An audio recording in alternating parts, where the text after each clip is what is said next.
I am Rick Dawson, 69 years old, and my life permanently changed the day I finally stopped paying for my own disrespect. Last Tuesday, I quietly changed my banking details and transferred my monthly structural engineering pension to a secure private card. 2 hours later, the front door of my modest guest house was violently kicked open. My daughter Sarah and her husband Mitchell stood in the entryway, absolutely furious. Mitchell screamed that the old debit card had just been swallowed by an ATM at a luxury car dealership, and he demanded my new personal identification number immediately. I took a slow sip of my black coffee, looked him dead in the eye, and gave him an answer that made the blood drain entirely from his face. Before I tell you exactly how I dismantled their perfect little world, let me know which city you are watching from in the comments below. Hit the like button and subscribe to the channel if you believe respect should be earned, never demanded. The wood of the doorframe splintered inward, sending shards of white paint scattering across my clean hardwood floor. I did not flinch. I sat at my small kitchen table, my hands perfectly steady around my ceramic coffee mug. Mitchell stormed into the room first. His face was a violent shade of purple, veins bulging against the collar of his expensive designer shirt. Sarah followed closely behind him, hyperventilating, her hands frantically clutching a leather designer handbag that I had unwittingly paid for. Mitchell did not bother with a greeting. He slammed his fist down onto my kitchen table, causing my coffee to slosh over the rim and burn my knuckles. He leaned in close, his breath smelling of expensive espresso and blind rage. He screamed that he had just been humiliated in the finance office of a high-end European auto dealership downtown. He was trying to put down a $10,000 cash deposit on a brand new sports SUV. When he went to the dealership lobby, ATM, to pull a cash advance using my card, the machine instantly confiscated it. The screen had flashed a terrifying message indicating the account was permanently closed due to suspected fraud. The salesman had looked at Mitchell as if he were a common criminal. Mitchell demanded to know what glitch had occurred. He thrust his open palm perfectly flat in front of my face and demanded that I hand over the new banking card and the updated personal identification number right this second so he could drive back downtown and secure his vehicle. Sarah stood behind him, nodding vigorously, whining that the dealership was going to sell the car to someone else if they did not hurry. I did not raise my voice. I did not tremble. I reached for a paper napkin, slowly wiped the spilled coffee from my knuckles, and looked up at the two of them. I let the silence stretch until the sheer weight of it made Sarah shift uncomfortably on her feet. 3 years ago, standing over my late wife's fresh grave, Sarah had wept and begged me to come live in the guest house on her property. She promised she would take care of me. She asked for my debit card, claiming she wanted to manage my weekly grocery shopping, so I would not have to worry about driving to the supermarket in my grief. I trusted my only child. I handed her the plastic card tied to my $5,500 monthly pension. I looked at Sarah now and asked her a very simple question. I asked her what she had bought me for dinner this week. She blinked, completely thrown off guard by the pivot. She stammered, looking at Mitchell for help, before muttering that she had dropped off groceries on Monday. I stood up from my chair and walked the 4 steps to my small pantry. I swung the door wide open. Inside sat 3 dented cans of generic chicken soup and a half-empty box of stale crackers. I turned back to them and stated the facts.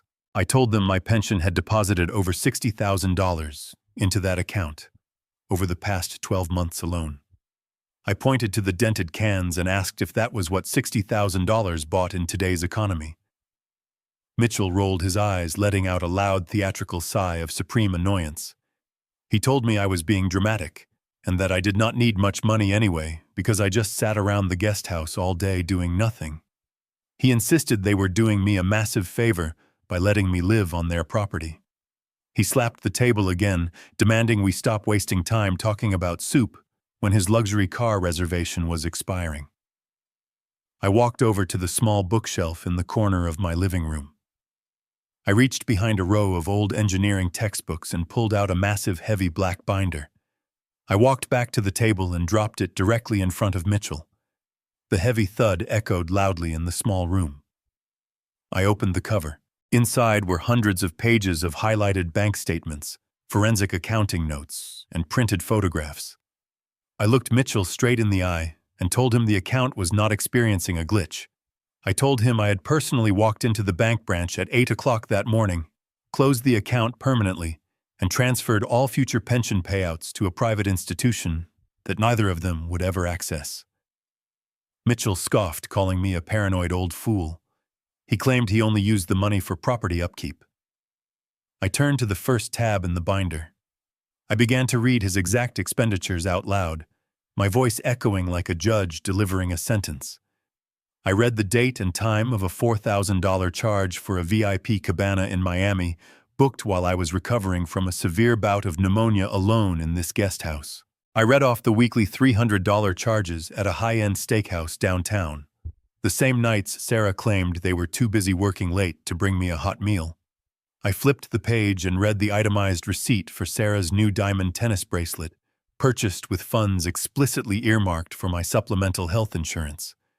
I read line after line, dollar after dollar, proving exactly how they had systematically drained my life savings to fund an arrogant, lavish lifestyle while treating me like a stray dog living in their backyard. I told them the gravy train had derailed.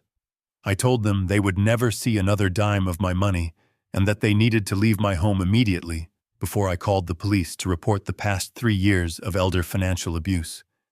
I expected them to cower. I expected Sarah to cry and beg for forgiveness. I expected Mitchell to panic about his ruined credit. I was entirely wrong. Mitchell did not apologize. A cold, menacing sneer crept across his face. He reached inside his tailored suit jacket and pulled out a thin, unmarked manila folder. He tossed it onto my binder with a dismissive flick of his wrist. He leaned forward, his arrogance entirely restored. He told me I was not calling the police and I certainly was not keeping my money. He informed me that he had been preparing for this exact moment. He tapped the manila folder and explained what was inside. It was a drafted legal petition for full involuntary conservatorship. He told me that over the past 6 months, he and Sarah had been documenting my supposed mental decline. He claimed I was becoming paranoid, forgetful, and dangerously unstable. He smiled a sickeningly sweet smile and revealed that he had already paid a substantial sum to a private physician.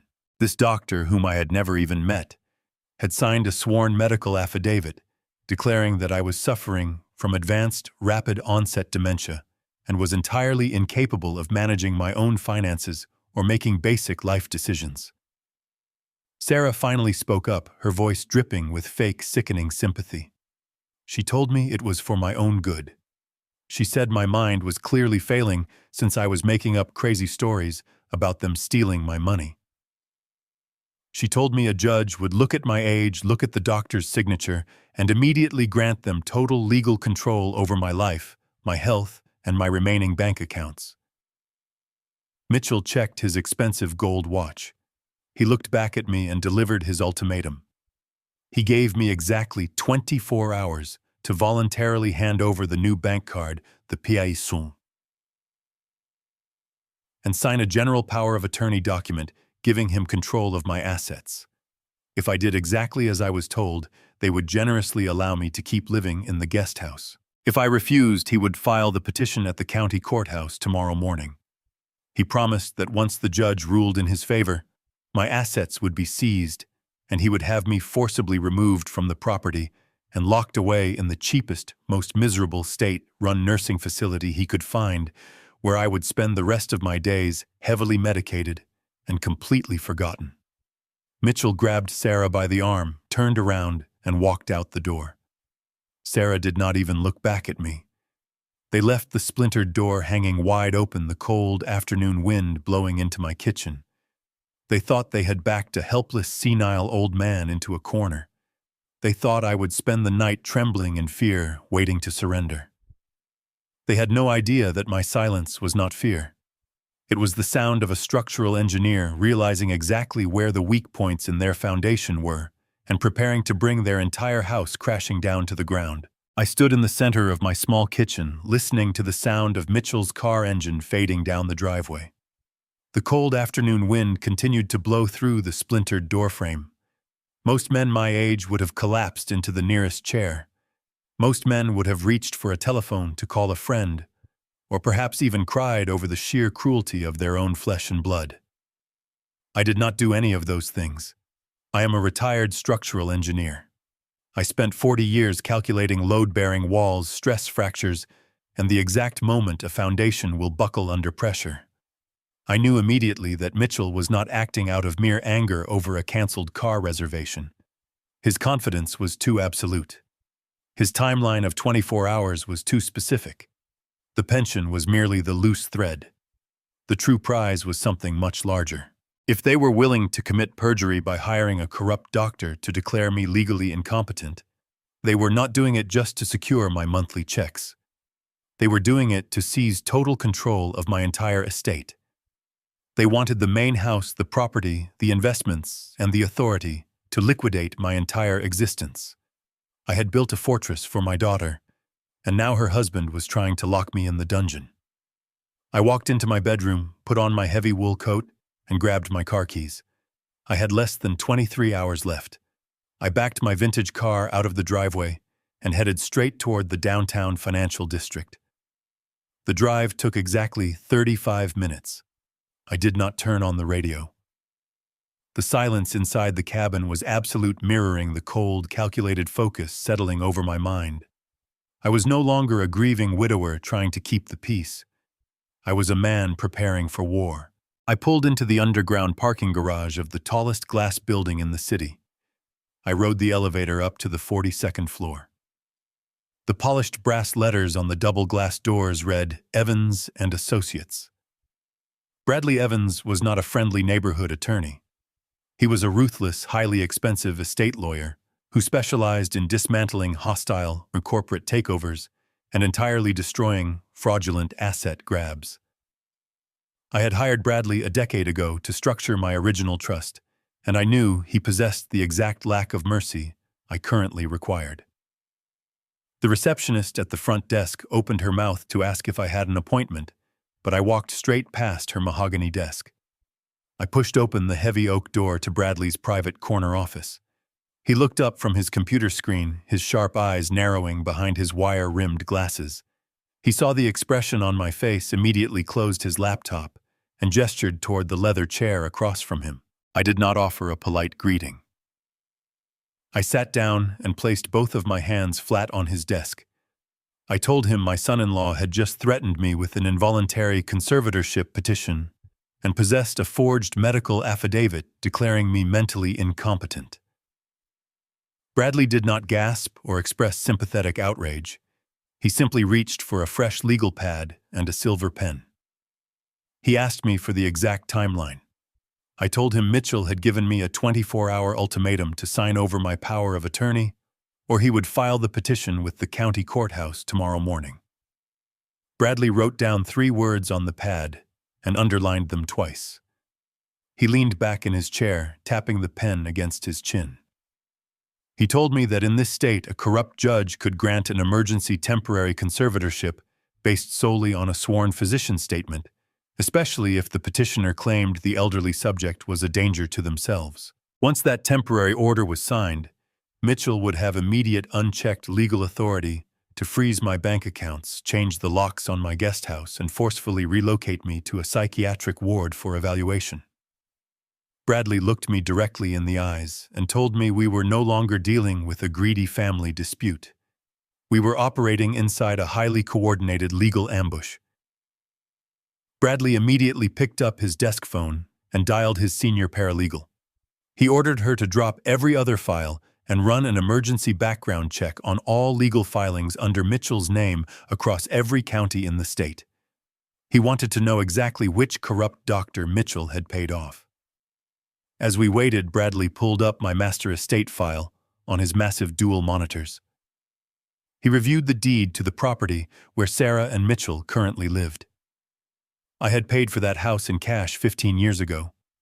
I had put the deed in my own name to protect Sarah in case her marriage ever failed. I told Bradley that Mitchell had always hated living in a house he did not legally own.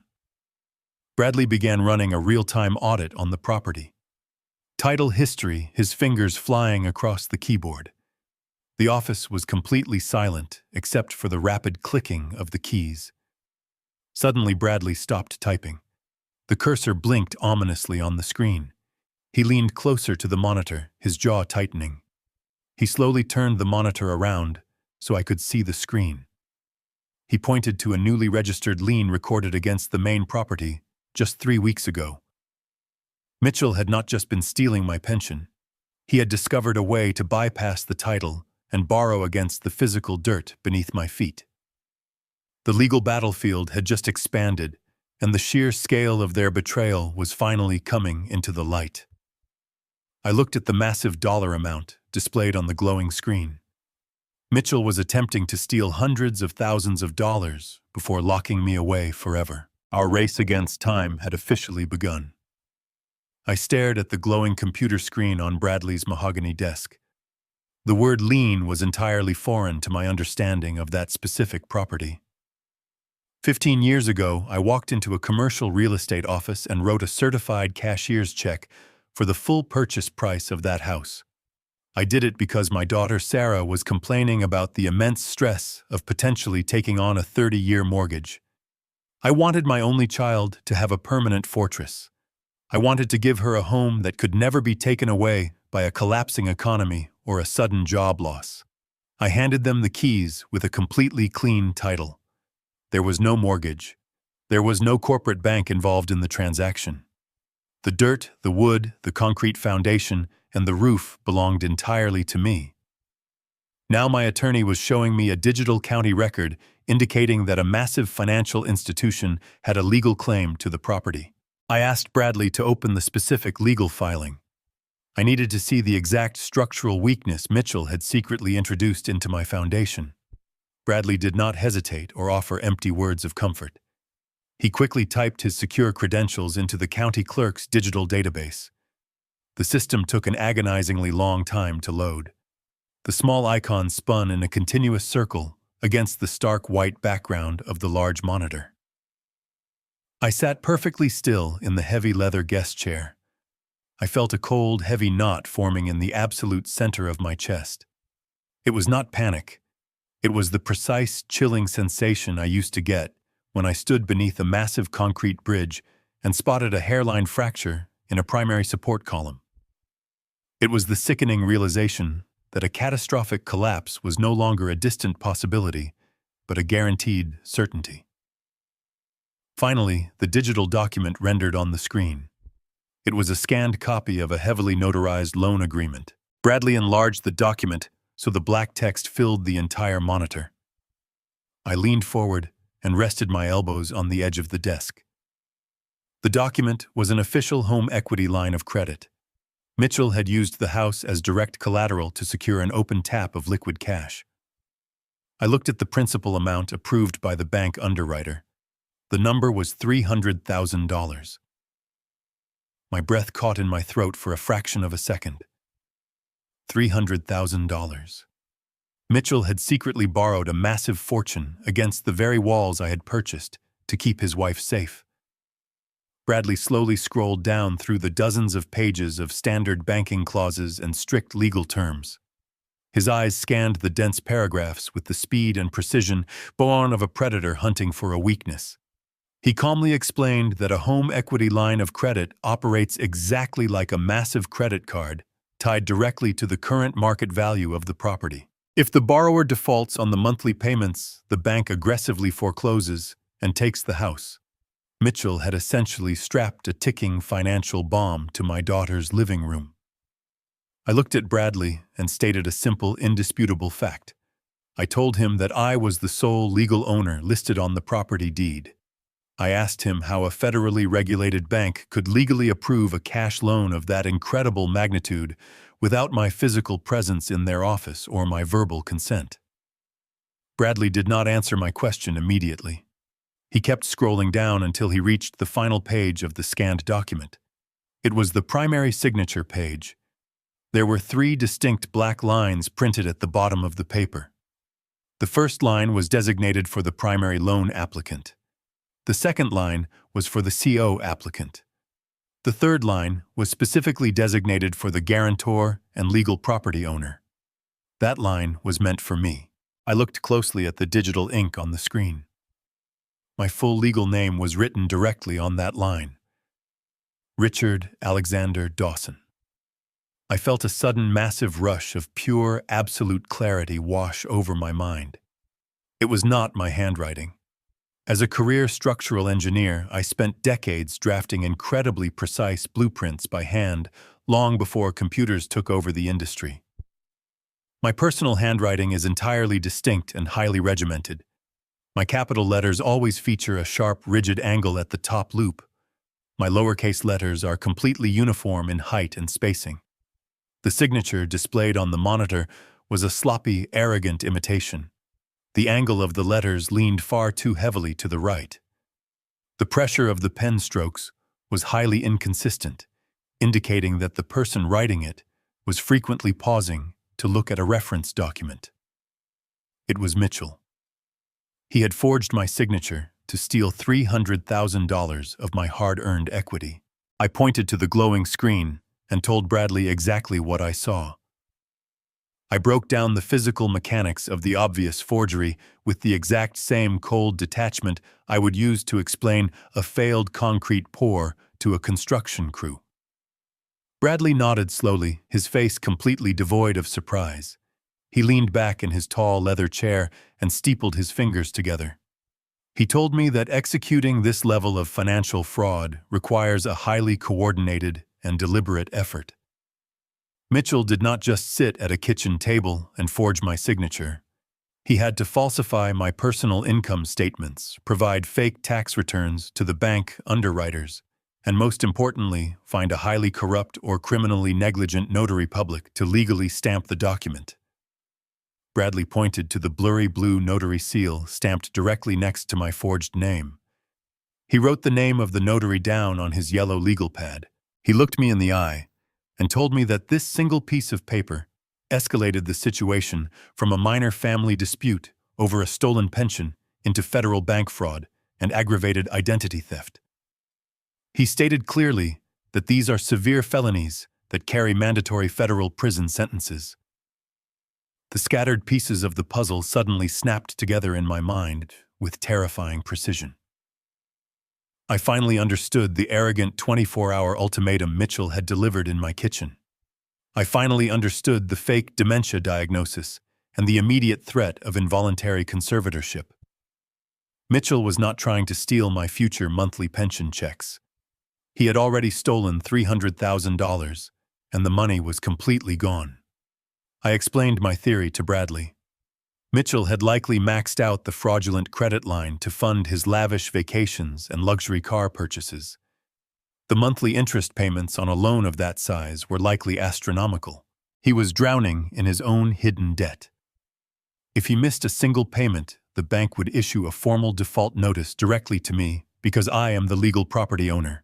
The entire criminal scheme would be instantly exposed. The only way Mitchell could prevent me from discovering the massive property lien was to have a judge declare me legally incompetent. If he successfully became my court-appointed conservator, he would intercept all my incoming mail, control my bank accounts, and have the legal authority to quietly sell the house to cover his tracks while I rotted away in a locked psychiatric ward. The most devastating realization of the afternoon was not the stolen money or the forged signature. It was Sarah.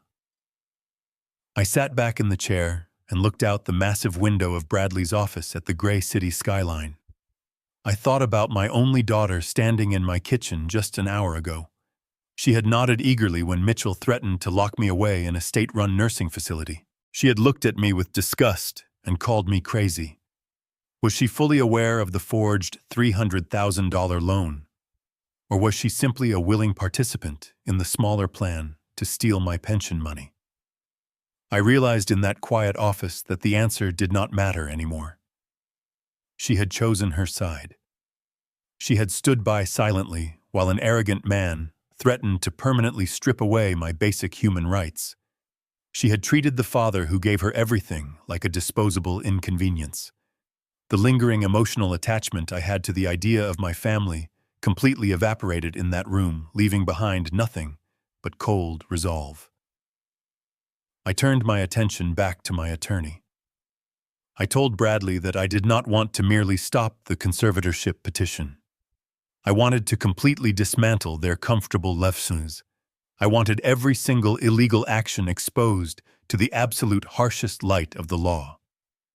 Bradley smiled for the first time since I walked into his office. It was a cold, sharp smile that promised absolute ruin for my enemies. He told me that in order to destroy them, we had to ensure my mental competency was completely unquestionable. The forged signature was a powerful weapon. But if Mitchell managed to get a corrupt judge to sign the emergency conservatorship order tomorrow morning, all my assets, including my ability to pay Bradley, would be frozen instantly. I asked him what our immediate next move had to be. He looked at the heavy clock on his office wall. It was 3 p.m. He told me I was going to undergo the most rigorous psychological and cognitive evaluation available in the state. He said I was going to secure certified legal proof of my perfect mental health before the sun came up tomorrow. Bradley made a single phone call to a private expedited medical clinic authorized by the state Supreme Court. At 6 a.m, I was sitting in the sterile waiting room of the Cognitive Evaluation Center. I had not slept a single minute the night before. I spent the entire night sitting at my small kitchen table reviewing decades of complex mathematical formulas and structural engineering blueprints from my memory. I needed my mind to be as sharp as a scalpel. I was not going to let a greedy son-in-law steal my dignity based on a lie. A young nurse called my name and led me down a long white hallway into a windowless examination room. 3 doctors were waiting for me seated behind a long folding table. They were the state-appointed independent medical board. Their sole job was to determine if an elderly citizen was mentally fit to manage their own life or if they needed to be stripped of their basic human rights and handed over to a legal guardian. The lead doctor was a stern-looking woman with a thick metal clipboard. She explained that the evaluation would last 4 grueling hours. It would cover memory retention, spatial awareness, complex problem-solving, and emotional stability. She warned me that the testing was explicitly designed to induce severe mental fatigue and frustration in order to break down any hidden cognitive walls. I looked at her and smiled. I told her I spent 40 years calculating wind shear resistance on steel suspension bridges while dealing with screaming city contractors and delayed material shipments. I told her mental fatigue was simply my Tuesday afternoon. She did not smile back. She started a heavy silver stopwatch on the desk, and the absolute interrogation began. They started with basic memory recall. They gave me a list of 30 random, completely unconnected words and told me I would need to repeat them in exact order an hour later. Then they moved to spatial reasoning. They handed me a thick packet of complex geometric shapes printed on paper and asked me to mentally rotate them and identify the correct corresponding shadow from a list of incredibly similar options. It was a complete insult to a man who used to draft 3-dimensional load-bearing schematics by hand before computer software existed. I completed the spatial packet in less than 5 minutes. The second doctor raised an eyebrow and quietly took the papers from my hand, checking my answers against an answer key. His eyes widened slightly as he realized I had not made a single mistake. Then came the mathematical logic portion. They asked me to perform rapid sequential subtractions of prime numbers descending from a massive starting figure. I did not even blink or pause to take a breath. I rattled off the numbers with the precise rhythmic cadence of a metronome staring directly at the wall behind them. The third hour was entirely psychological and conversational. They wanted to see if I was suffering from paranoia or age-related delusions. The lead doctor asked me why I believed my family was trying to steal my money. She asked if I was hearing voices or seeing things that were not actually there. I leaned forward in my chair. I did not sound angry or defensive. I sounded purely clinical and detached. I calmly explained the exact sequence of events that had occurred over the last 24 hours. I detailed the closed bank account, the missing pension funds, and the forged $300,000 home equity line of credit.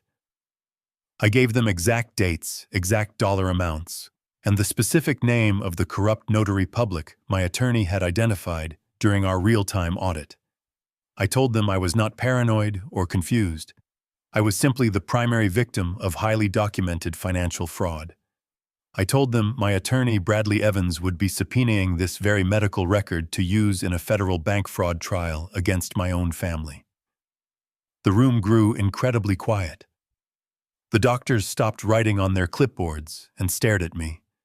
The fourth and final hour arrived. The lead doctor asked me to recite the 30 random words she had given me at the very beginning of the evaluation. I did not hesitate for a fraction of a second. I recited all 30 words perfectly. Then I recited them in reverse alphabetical order just to make my point absolutely clear. The stopwatch clicked off. The three doctors gathered their papers and left the room to deliberate in private. I sat alone in the quiet white room for 20 agonizing minutes. I listened to the low hum of the fluorescent lights above me. I felt a profound sense of peace settling over my chest. I knew exactly who I was, and I knew exactly what my mind was capable of achieving. The door finally opened and the lead doctor walked back in. She was no longer stern or clinical. She looked at me with a mixture of profound respect and genuine shock. She placed a heavy stack of papers on the desk directly in front of me. It was the official medical affidavit. She looked me in the eyes and told me I had scored in the 99th percentile for cognitive function.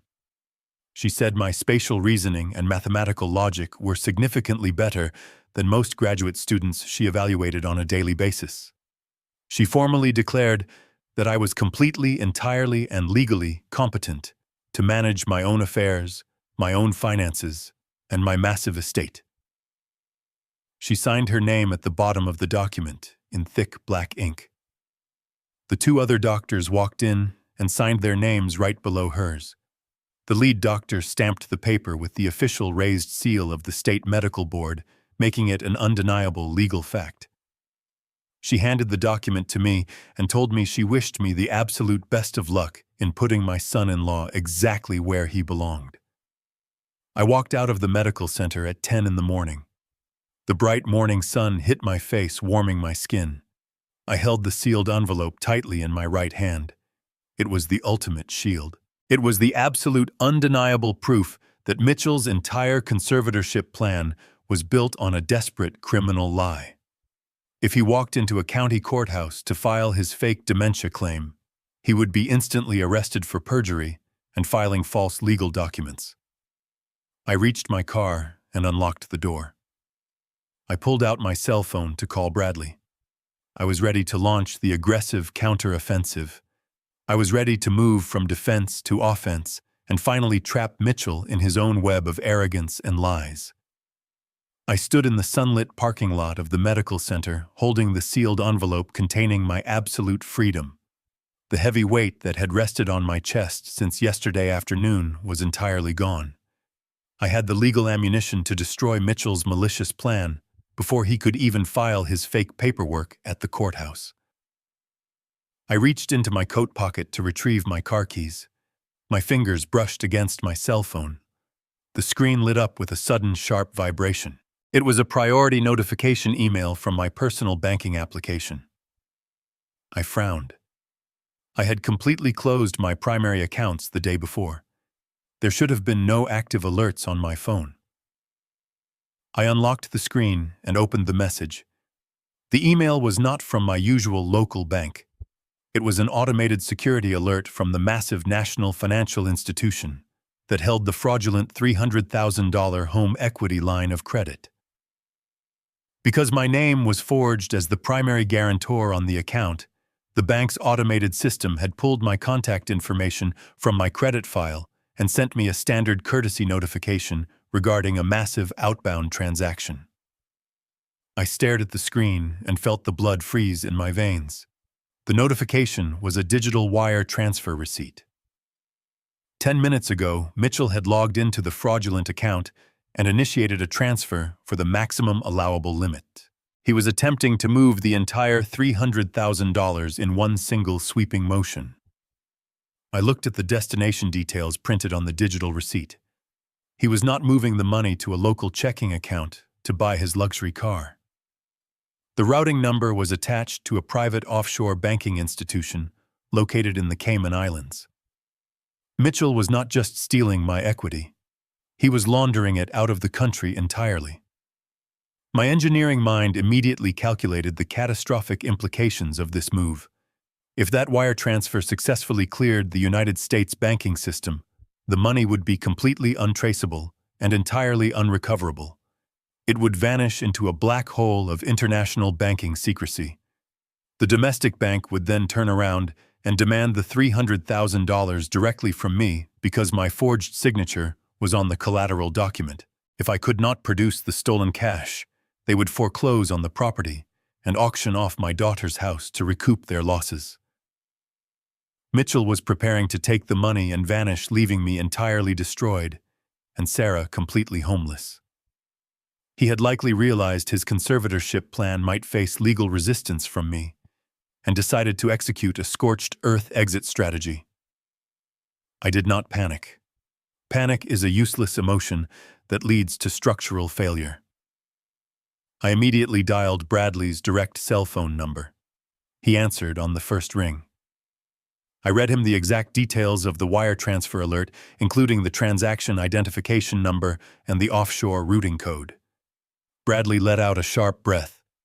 The relaxed confidence from yesterday was entirely gone from his voice. He told me that international wire transfers of that magnitude are subject to a mandatory federal security hold, but that hold only lasts for a maximum of 2 hours. After the security window closes, the funds are released into the global network and disappear forever. We had exactly 1 hour and 50 minutes to physically stop the transaction. Bradley gave me a direct and uncompromising order. He told me not to bother calling the bank customer service hotline. A low-level telephone representative would not have the authority to halt an offshore transfer, and they would waste precious time verifying my identity while the clock ticked down. Bradley told me to drive immediately to the regional corporate headquarters of the bank, located in the center of the financial district. He said he was drafting an emergency federal fraud injunction right now and would meet me in the lobby of the bank in exactly 30 minutes. If we did not reach the regional wire manager before the security hold expired, my 15 years of hard-earned equity would be gone forever. I threw my car into gear and sped out of the medical center parking lot. I merged onto the busy morning interstate, gripping the steering wheel until my knuckles turned completely white. The morning traffic was incredibly heavy. Brake lights flashed in front of me, creating a sea of red metal. I watched the digital clock on my dashboard ticking away the minutes. Every single minute that passed brought Mitchell closer to absolute victory. I thought about the sheer arrogance of the man. He believed he could forge my name, steal my wealth, and simply wire it to a tropical island without consequence. He believed my age made me slow and oblivious. I pressed my foot down on the accelerator, weaving my vintage car through the narrow gaps in the heavy traffic. I was not going to let a spoiled, arrogant thief steal the foundation I had built for my family. I arrived at the towering glass skyscraper that housed the bank's regional headquarters, with exactly 1 hour left on the security hold. I left my car parked illegally in the front loading zone, not caring about the inevitable parking ticket. I sprinted through the revolving glass doors into the massive marble lobby. Bradley was already standing near the security desk, holding a thick stack of freshly printed legal documents. His face was set in a grim expression of pure determination. He handed me a copy of the emergency injunction and pointed toward the row of private executive elevators. We did not have an appointment. We did not have building security badges. We only had the certified medical affidavit proving my competence and the undeniable proof of Mitchell's federal bank fraud. We walked past the protesting security guards and stepped into the elevator, hitting the button for the executive floor. The doors slid shut, sealing us inside. The ultimate confrontation was no longer a matter of days or hours. It was a matter of minutes. Mitchell was sitting somewhere right now watching his computer screen, waiting for the final confirmation of his stolen wealth. He had no idea that the man he thought he had broken was currently riding an elevator straight into the heart of the banking system, carrying the legal fire required to burn his entire offshore empire to the ground. The elevator doors slid open to reveal the absolute pinnacle of corporate banking. The 42nd floor did not look like a standard retail bank branch. There were no teller windows or waiting area chairs. The floor was covered in thick, dark carpeting that absorbed all sound. The walls were paneled in rich mahogany and lined with modern art. We stepped out of the elevator and were immediately intercepted by a woman in a sharp gray suit. She held a digital tablet and looked at us with a mixture of confusion and corporate disdain. She informed us that the executive floor was strictly by appointment only and asked security to escort us back to the lobby. Bradley did not even break his stride. He walked straight past her holding the thick stack of legal documents like a loaded weapon. He demanded to be directed to the regional director of wire operations immediately.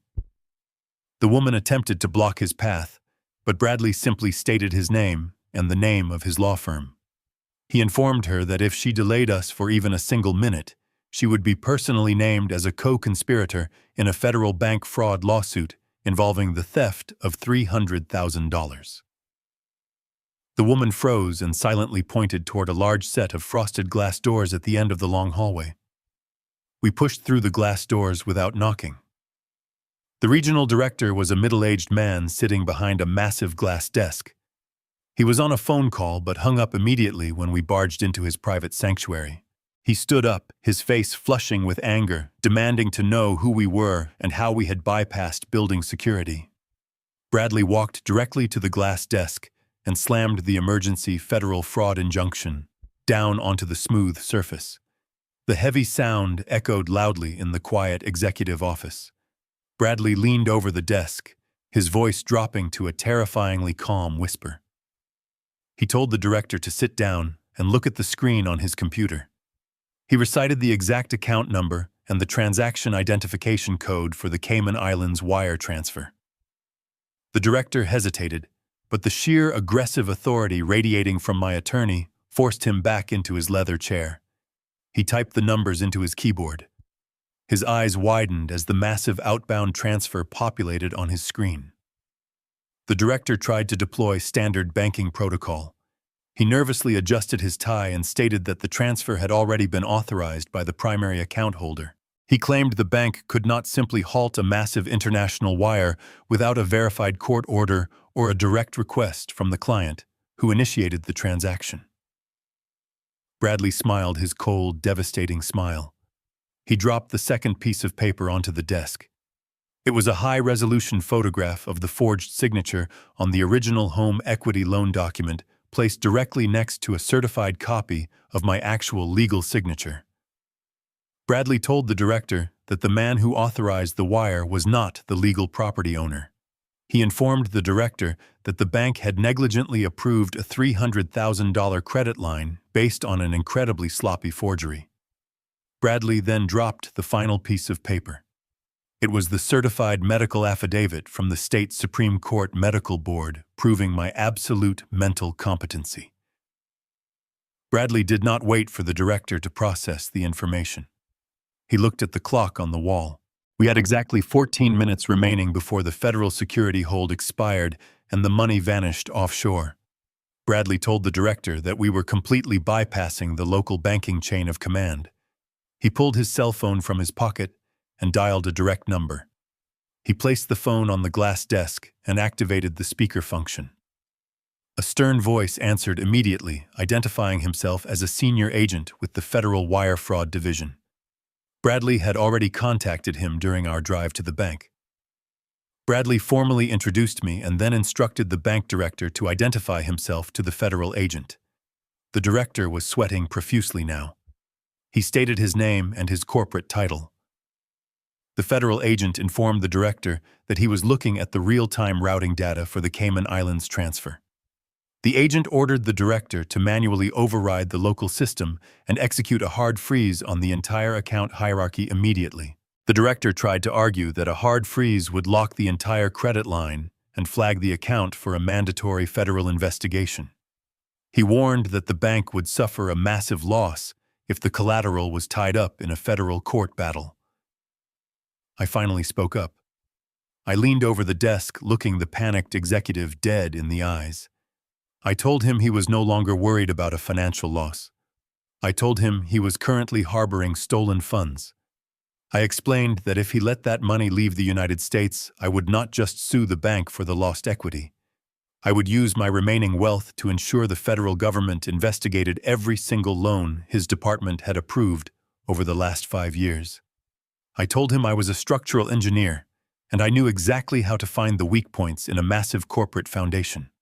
I promised him I would tear his entire career down to the studs. The director swallowed hard. He looked at the phone. He looked at the forged signature. He looked at the clock. We had exactly 7 minutes left. He turned back to his computer keyboard. His hands were shaking slightly as he typed a long sequence of administrative override codes into the banking software. He navigated through multiple security prompts, clicking past the standard warnings. He reached the final execution screen. He pressed the enter key with a heavy sigh of defeat. The glowing monitor on his desk instantly refreshed. The status of the $300,000 wire transfer changed from pending security clearance to a bright red flashing notification that read, "Transaction federally rejected." The funds had bounced. The money was violently yanked back from the international routing network and slammed directly back into the frozen domestic account. The absolute finality of that red flashing text was the most beautiful thing I had seen in years. The money was completely locked. The entire fraudulent home equity line of credit was permanently frozen. Mitchell could not withdraw another single dime. He could not move the money offshore. He could not even access the account to see why the transfer had failed. The federal government now had a complete stranglehold on the stolen funds. Mitchell was officially trapped in a financial cage of his own making. Bradley thanked the federal agent and ended the call. He picked up his legal documents and placed them back into his leather briefcase. He looked at the sweating bank director and advised him to retain independent legal counsel because the federal investigators would be arriving at his branch very soon to review his negligent underwriting practices. We walked out of the executive office and took the elevator back down to the lobby. The entire operation had taken less than 20 minutes. I walked out of the glass building and stepped back into the bright afternoon sunlight.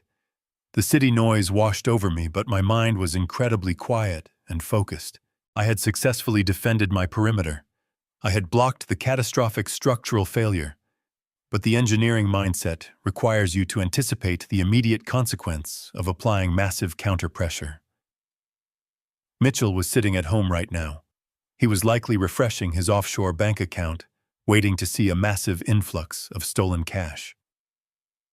Very soon, he was going to receive a notification that his transfer had been violently rejected and his fraudulent credit line had been completely seized by federal authorities.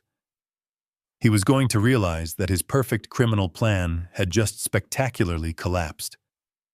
I knew exactly what a man like Mitchell would do when backed into a corner. He would not surrender. He would panic. He would realize he was drowning in the massive interest payments he could no longer afford. He would realize his luxury lifestyle was instantly over.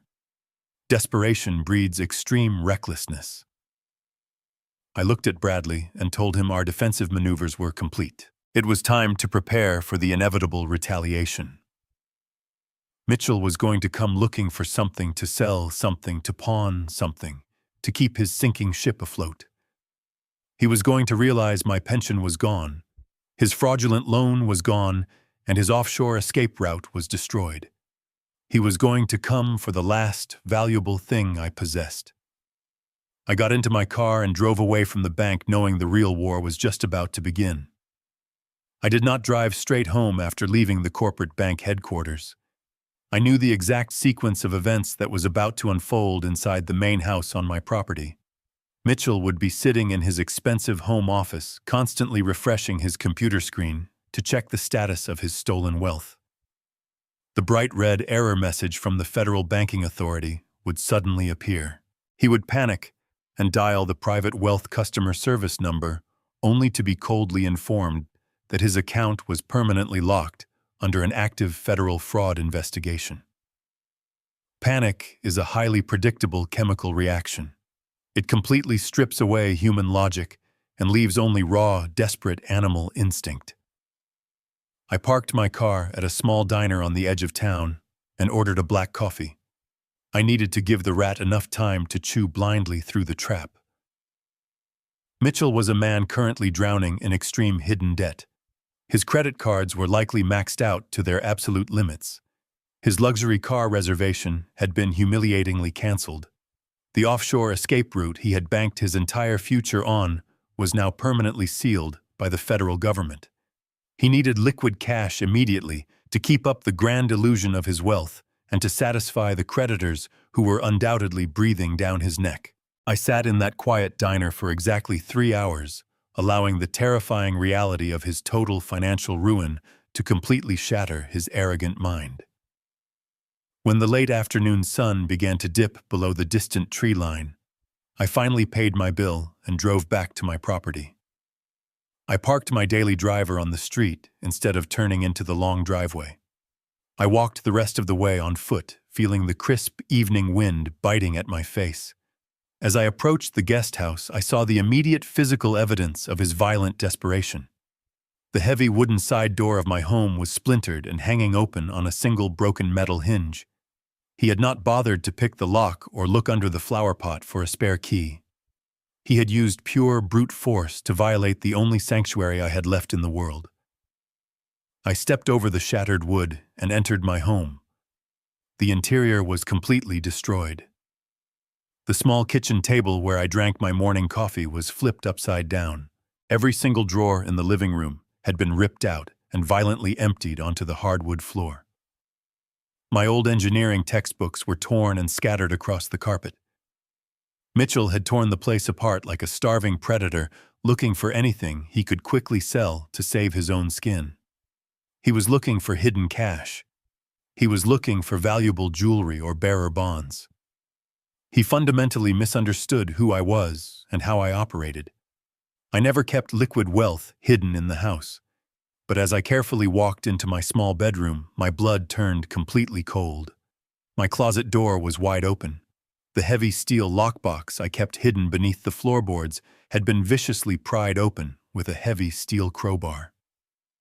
The thick metal of the box was twisted and bent out of shape. I slowly fell to my knees and looked inside the empty, dark space. He had not found cash. He had found something infinitely more valuable. He had found the original leather key fob and the vintage paper title to the pristine 1968 Ford Mustang parked in the detached rear garage. That car was not merely a piece of classic machinery. It was the physical embodiment of my late wife. We bought that car together when I received my very first major engineering promotion over 40 years ago. It was rusted and broken when we found it sitting in a salvage yard. We spent countless weekends in the garage together, rebuilding the engine block, sanding down the damaged body, and restoring the leather interior to absolute perfect condition. Her small hands had polished that wooden steering wheel. Her bright laughter was permanently woven into the fabric of those seats. It was the only tangible piece of her beautiful soul I had left in this entire world. I had kept it covered and meticulously protected, refusing to sell it even when Sarah begged me for the money years ago. Mitchell knew exactly what that classic car meant to me. He knew it was my heart. But he also knew that a fully restored 1968 Mustang could fetch over $80,000 in pure, untraceable cash from a shady underground vehicle collector within a matter of hours. I stood up from the bedroom floor and walked out the back door toward the detached garage. The heavy metal roll-up door was wide open to the evening air. The large concrete bay was entirely empty. A single dark patch of oil stained the floor where the beautiful machine had rested safely for years. Mitchell had actually done it. In his blind, frantic panic to cover his fraudulent tracks and secure escape funds, he had crossed the final boundary of human decency. He had stolen the one thing in the world I truly loved. Most men would have fallen to the concrete floor and wept over the profound violation. Most men would have called their daughter screaming and begging for the vehicle to be returned to its rightful place. I simply stood in the empty garage, breathing in the faint, lingering smell of old motor oil and exhaust. Mitchell thought he had dealt me a devastating emotional blow. He thought he had taken my most prized possession to fund his criminal escape. He believed he was speeding away toward his financial salvation in a classic muscle car. He believed my old age made me an easy, vulnerable target for his cruelty. He did not realize that a man who spends his entire life building indestructible bridges and never leaves his most valuable asset unprotected. He did not know that his desperate act of theft was not a victory. It was the absolute final nail in his own coffin. He had just handed me the exact tool I needed to ensure he would never sleep in a comfortable bed again. I walked calmly back into my ruined guest house, pulled my cell phone from my pocket, and prepared to unleash the absolute wrath of the law upon him. I stood in the center of the empty concrete bay, letting the reality of the empty space wash over me. The faint smell of old motor oil and premium exhaust hung in the damp evening air. A lesser man would have reached for his phone immediately to call his daughter. A weaker father would have dialed Sarah's number, begging her to intervene, pleading with her to make her husband bring the car back before any real damage was done. I did not touch my phone. I did not shed a single tear. I slowly turned around and walked out of the detached garage, pulling the heavy metal door back down until it locked into place. The loud metallic clang echoed across the quiet property. I walked back toward the ruined guest house, stepping carefully over the shattered pieces of my own front door. Mitchell had ransacked my living space with the chaotic energy of a desperate animal. He had flipped my furniture, torn my books, and violated my privacy. But as I navigated the debris field he had left behind, I felt absolutely nothing but a profound sense of clinical detachment. I walked into my bedroom and looked at the violently pried steel lockbox on the floor.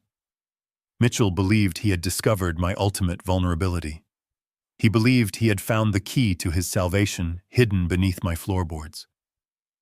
What Mitchell failed to understand is that a structural engineer never leaves a critical load-bearing asset without a redundant safety mechanism.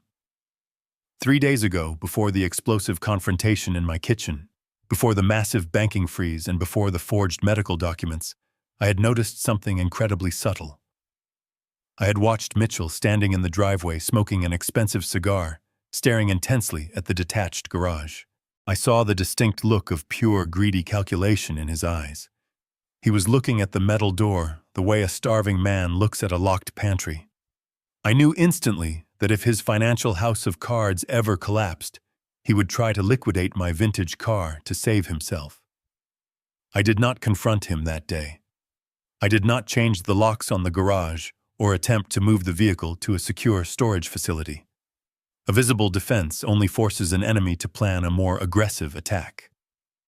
Instead, I drove the vintage vehicle to a highly specialized automotive security firm downtown. I spent $4,000 in cash to have a military-grade global positioning satellite tracker permanently welded directly into the steel undercarriage of the vehicle. This was not a cheap plastic device you buy on the internet and magnetize to a bumper. This was a completely integrated tracking unit, hardwired directly into the main electrical harness of the car. It was entirely invisible to the naked eye. Even a professional mechanic would need hours to locate it and dismantle it. I had the technicians link the encrypted signal directly to a private application on my secure tablet. I built a digital cage around my own property, and Mitchell had just voluntarily locked himself inside of it. I reached into the inner pocket of my heavy wool coat and pulled out my smartphone. I bypassed the standard contacts list. I did not call Sarah. I did not call Bradley Evans. I dialed the direct emergency dispatch line for the State Highway Patrol. The phone rang exactly twice before a female dispatcher answered the call. She asked me to state the nature of my emergency. I did not sound frantic. I did not sound like a frightened elderly man whose home had just been burglarized. I spoke with the precise, measured cadence of a man reading a technical manual. I informed the dispatcher that I needed to report an active grand theft auto in progress. I told her the stolen vehicle was a fully restored 1968 classic muscle car. I provided the exact license plate number, the vehicle identification number, and the specific paint color code. The dispatcher began to run through her standard script. She asked me when I had last seen the vehicle and if I had any idea who might have taken it. I stopped her mid-sentence. I told her I knew exactly who took it, and I knew exactly where the vehicle was currently located. I walked over to my overturned kitchen table, righted a single wooden chair, and sat down. I pulled my secure digital tablet from my heavy coat pocket and activated the encrypted application. A high-resolution digital map of the entire state instantly illuminated the dark room. A bright red pulsating dot was moving rapidly down the southbound lane of the interstate highway. I read the live coordinates directly to the police dispatcher. I told her the vehicle was currently traveling south on Interstate Highway 95, approaching the county line. I gave her the exact mile marker and the estimated rate of speed based on the real-time satellite telemetry. The dispatcher paused her typing, clearly shocked by the absolute precision of the data I was providing. She asked me how I was actively tracking the stolen vehicle. I calmly explained the integrated military-grade hardware welded into the chassis. I informed her that the man driving the car was my son-in-law, and that he was currently attempting to flee the jurisdiction with stolen property valued at over $80,000. The dispatcher placed me on a brief hold while she relayed the exact coordinates to the active highway patrol units in the sector. I sat in the dark, ruined living room watching the glowing red dot move steadily across the digital map. Mitchell was driving fast.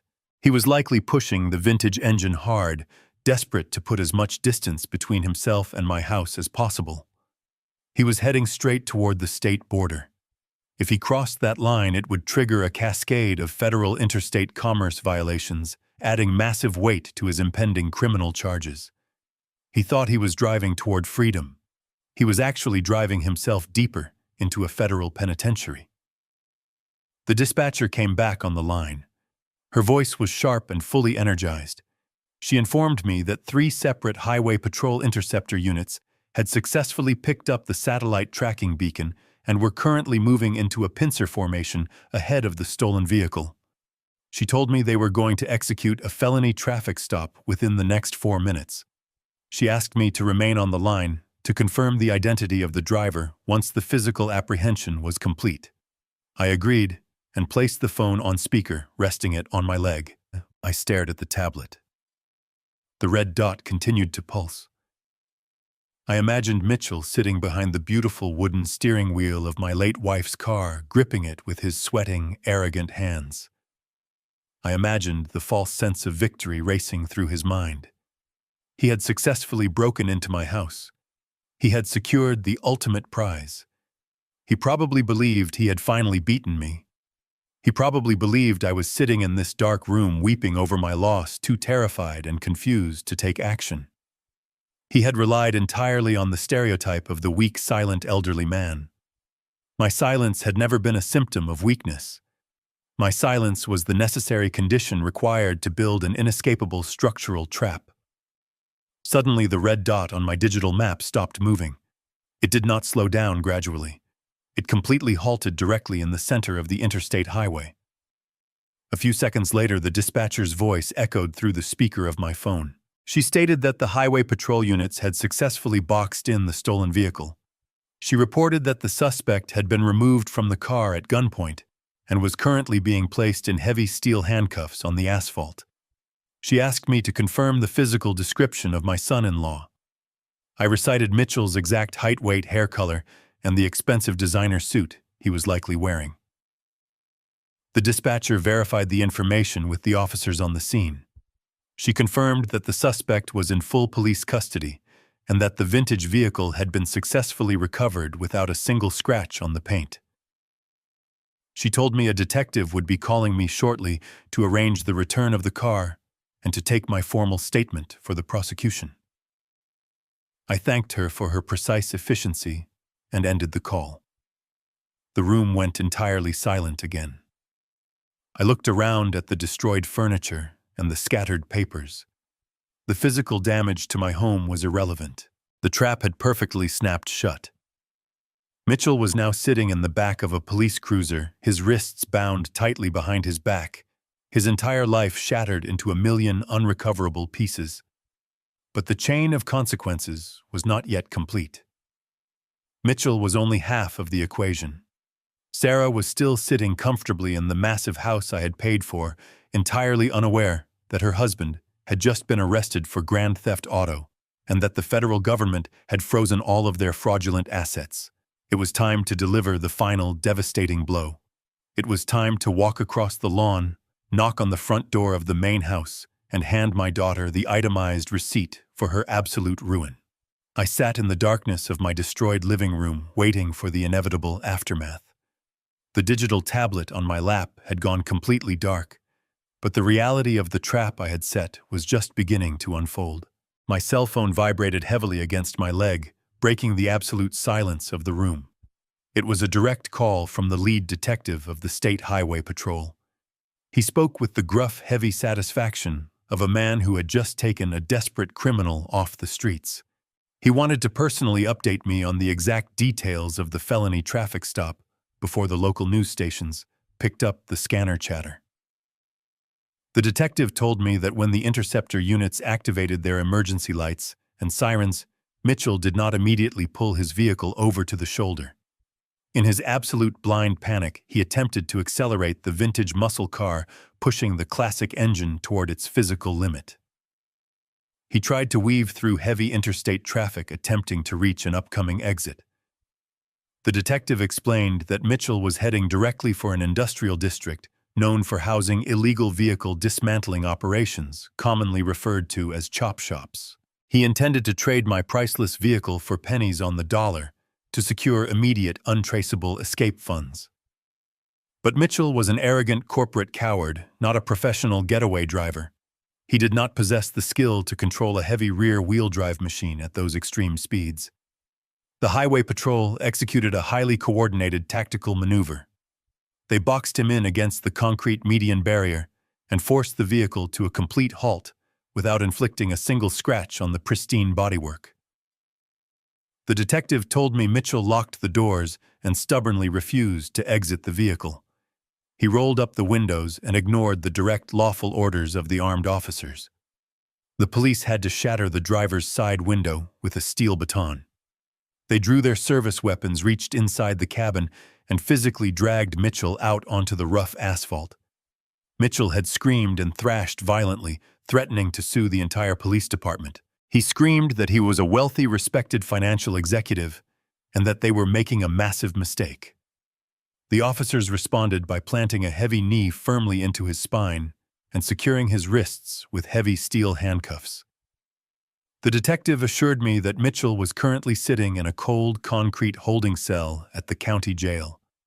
He was facing multiple severe felony charges, including grand theft auto, fleeing and eluding law enforcement, and violently resisting arrest.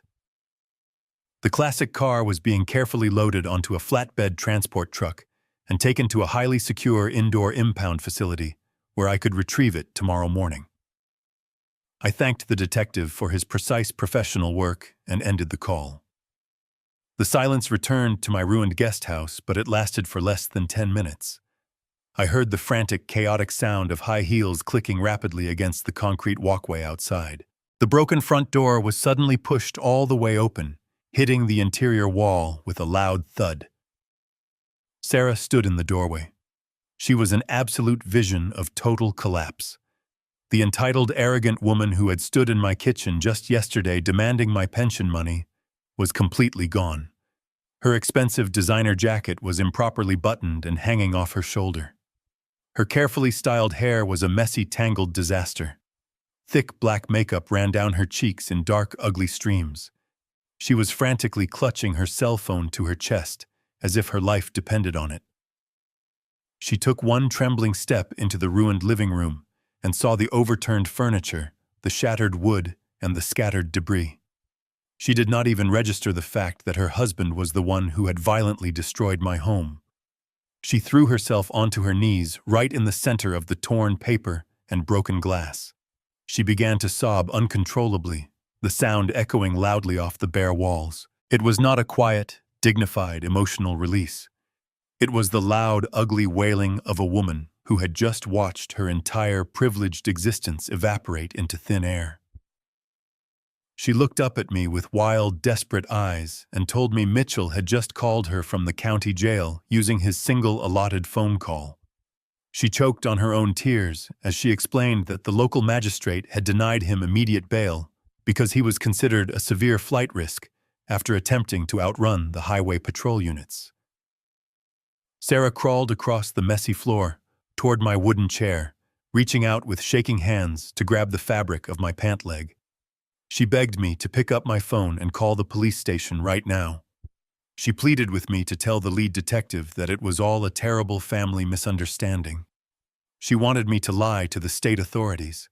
She wanted me to officially declare that I had freely given Mitchell the keys to the vintage vehicle and that he had my full legal permission to drive it across the state line. She promised me that if I called the police and dropped the grand theft auto charges, they would never bother me about my monthly pension money ever again. She swore they would completely abandon the fake conservatorship petition tomorrow morning. She looked frantically around the destroyed room and promised to buy me all new expensive furniture and hire a professional construction crew to repair my front door. She tried to invoke the sacred memory of her late mother, begging me to show mercy for the sake of our family legacy. She cried that Mitchell would immediately lose his high-paying corporate job if he caught a felony conviction and that his professional reputation in the financial sector would be permanently ruined. She told me she simply could not survive the social humiliation of being married to a convicted felon in front of all her wealthy friends. Every single word falling out of her mouth was entirely focused on her own comfort, her own social standing, and her own financial security. She did not offer a single genuine apology for the forged medical documents, the stolen pension money, or the profound disrespect they had shown me for the last 3 years. I looked down at my daughter crying on the floor. I did not reach out to touch her shoulder. I did not offer her a tissue to wipe her ruined face. I sat perfectly still in my chair and let her tears fall onto my leather shoes. I told her to let go of my clothes immediately. My voice was completely flat and utterly devoid of any paternal warmth.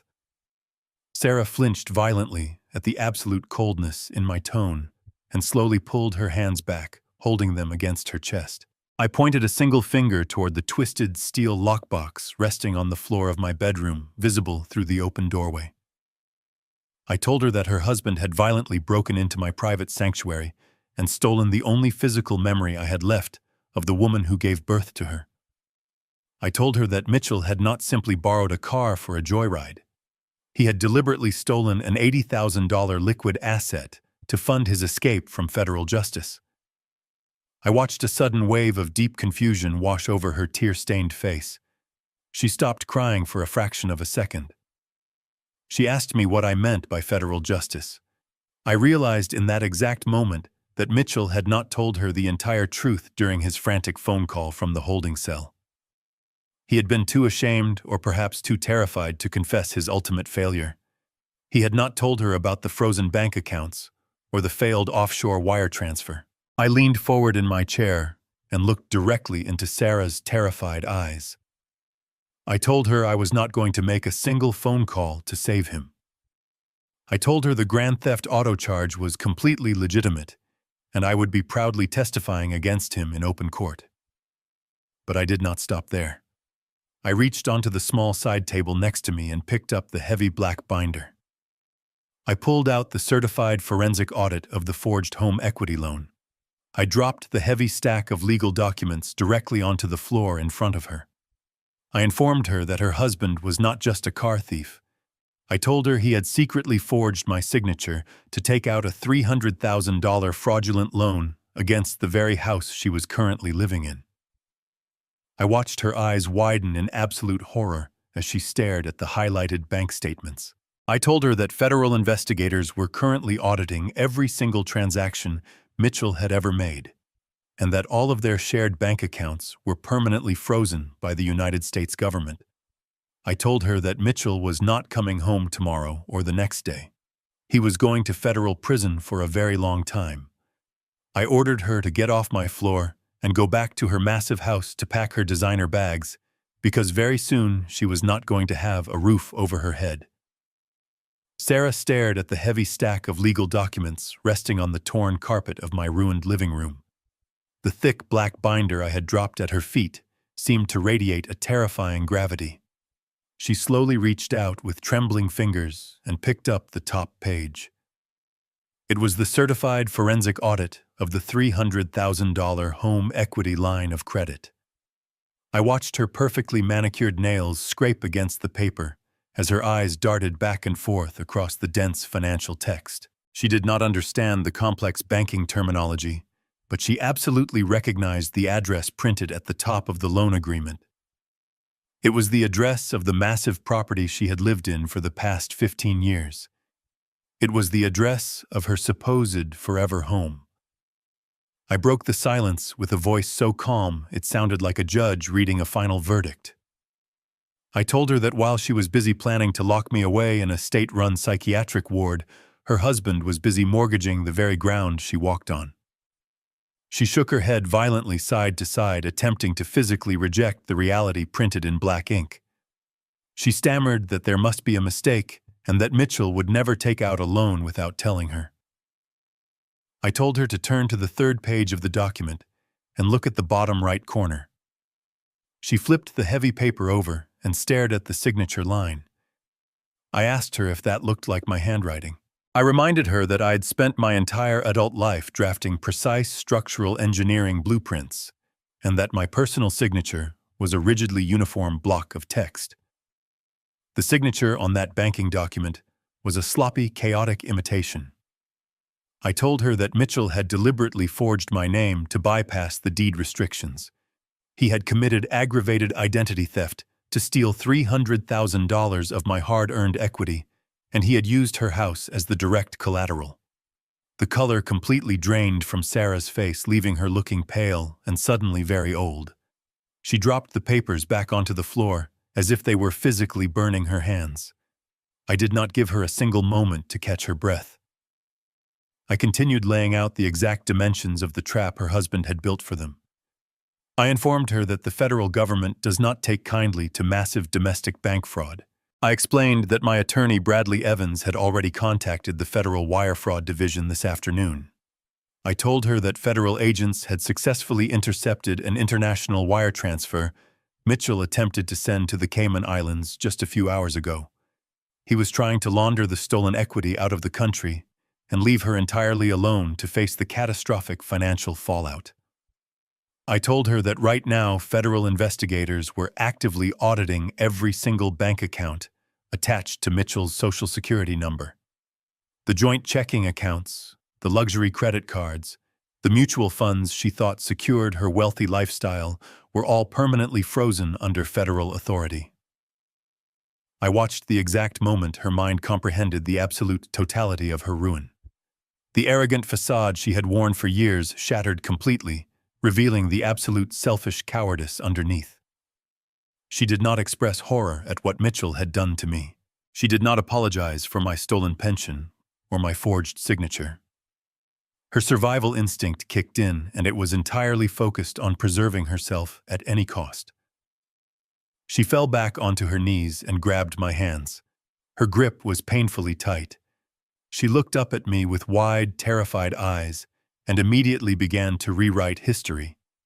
She started throwing the man she had been married to for a decade directly under the bus. She cried out that she had absolutely no idea about the forged loan or the offshore bank accounts.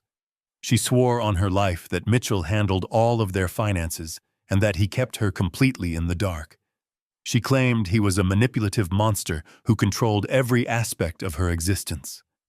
She pointed toward the splintered front door and the overturned furniture in my living room, using his violent burglary as proof of his unhinged criminal nature. She sobbed heavily, claiming she was just as much of a victim as I was.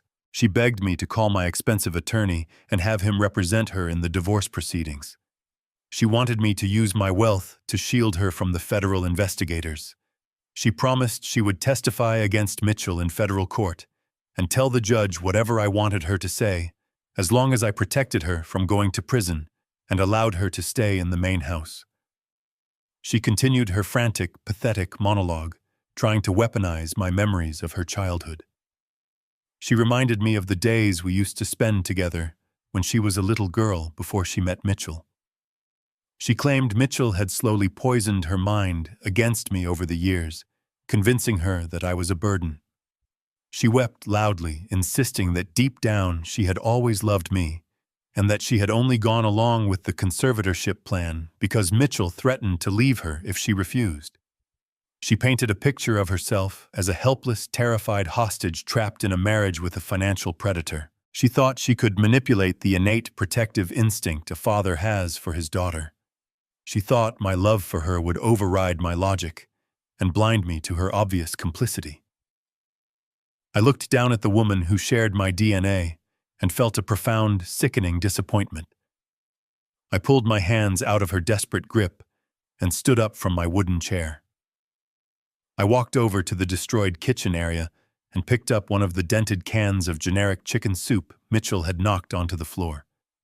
I walked back and held the cheap aluminum can directly in front of her face.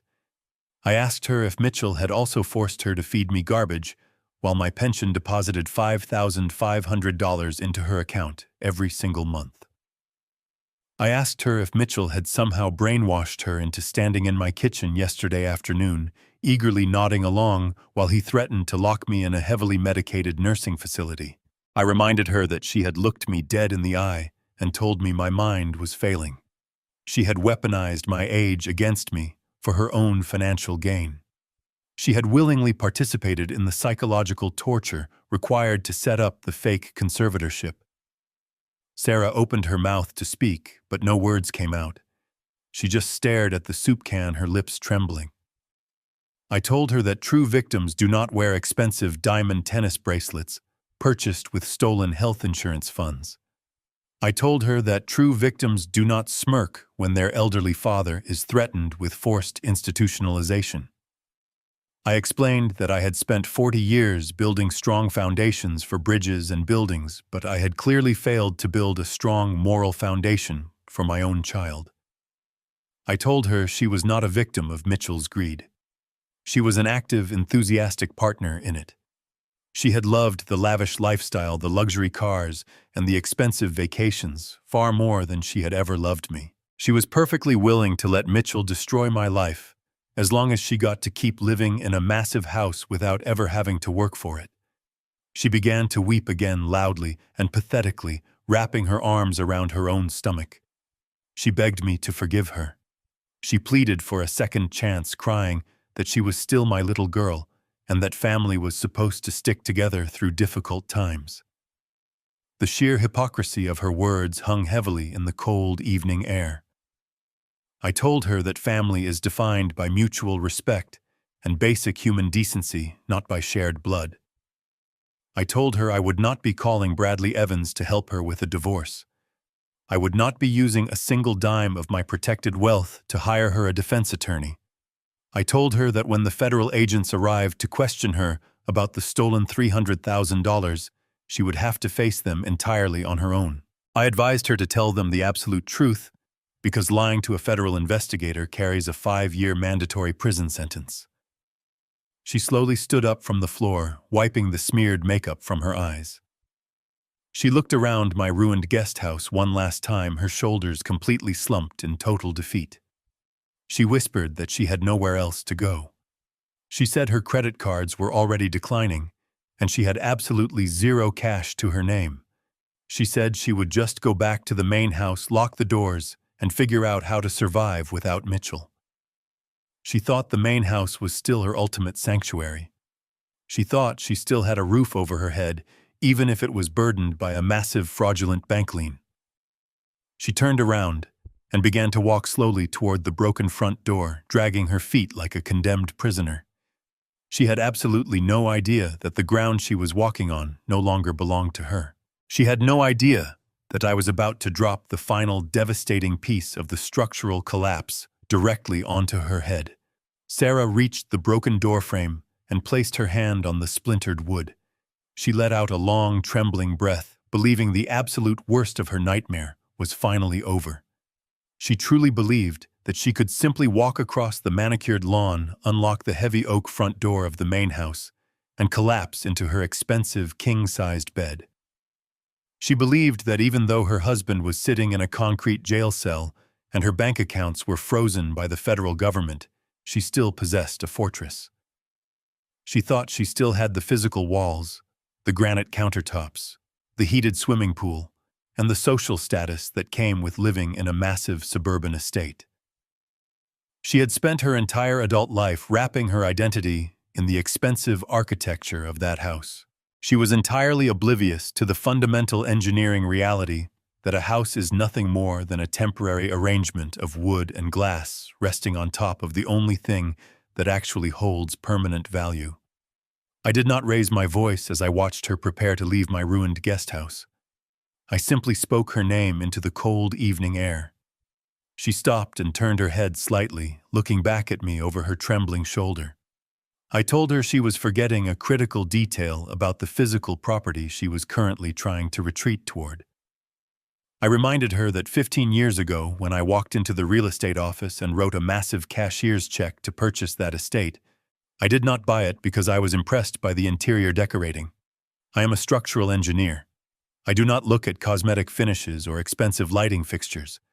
I look at the dirt. I look at the foundation. I look at the municipal infrastructure surrounding the perimeter. I told her that when I bought that house, I deliberately targeted a 2-acre parcel sitting directly adjacent to a rapidly expanding municipal transit corridor. Sarah turned fully around, facing me again, with a look of profound confusion settling over her tear-stained features. She did not understand why I was talking about municipal transit or dirt. I explained it to her in the simplest terms possible. I told her that she and Mitchell had spent the last 15 years living inside a house that was sitting on land legally zoned for heavy commercial use. They had never bothered to look at the county zoning maps or the long-term city development plans. They were too busy throwing expensive dinner parties and buying luxury vehicles to realize they were sleeping in the exact center of a highly coveted commercial retail district. I watched her eyes blink rapidly as her exhausted mind struggled to process the information. I told her that for the past 5 years, I had been receiving weekly phone calls and aggressive certified letters from massive national corporate real estate developers. They desperately wanted to purchase the 2-acre parcel. They wanted to tear down her beautiful house and pave over her heated swimming pool to build a massive commercial retail complex. I explained that for 5 years, I had firmly rejected every single multi-million-dollar corporate buyout offer. I had left millions of dollars sitting on the table simply because I wanted my daughter to have a comfortable, beautiful place to live. I had protected her sanctuary from the corporate bulldozers out of pure, blind, paternal love. I paused and let the absolute silence of the room stretch out between us for several long seconds. I wanted her to fully grasp the magnitude of the sacrifice I had made for her before I revealed exactly how I had finally chosen to revoke it.